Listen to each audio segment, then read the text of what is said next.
कैसे पार्टिसिपेट किए स्कूल में। एक मैं आपको अपने साथ का रियल घटना आपको बताना चाहता हूँ कि एक बार हम लोग ऐसे जब रुड़की में पढ़ते थे तो वहाँ पे सारी ट्रेनें मिडनाइट में मिलती थी। मतलब 1:30 बजे से लेके 1:15 से लेके 2:30 बजे तक पे सारी ट्रेनें थी, अप साइड में या डाउन साइड में रात में मिलती थी। और शॉर्ट नोटिस में हम लोग को छुट्टी में आना था घर, और हम लोग करीब एमटेक और पीएचडी के 6-7 लड़के थे।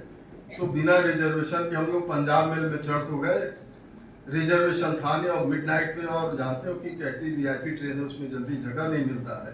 तो हुआ कि चलो हम लोग किसी तरह मैनेज कर लेंगे।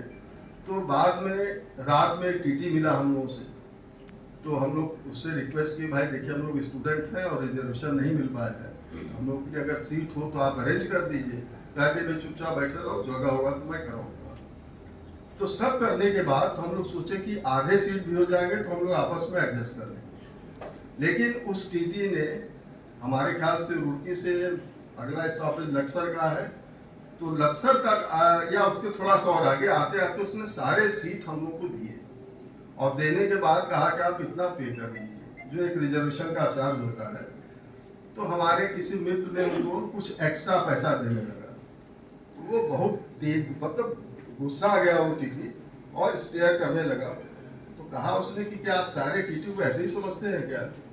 और हमें बड़ा दुख हुआ कि आप लोग इंजीनियरिंग के स्टूडेंट हो के और आप घूस देने की बात कर रहे हैं, आप सोच कैसे लिए?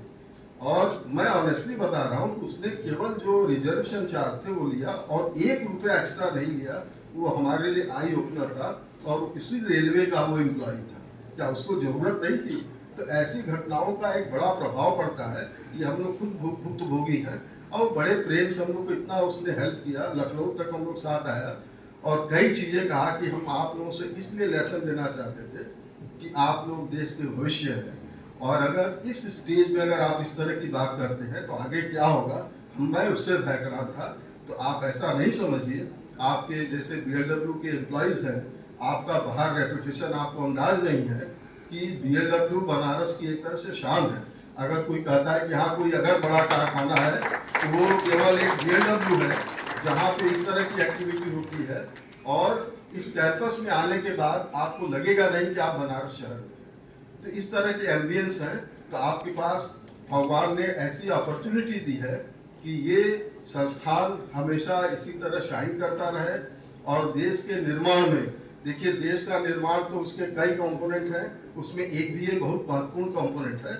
और देश विदेश में आपके जो इंजन के रिक्वायरमेंट आप बना के समय पे उनका दे देते हैं। अच्छा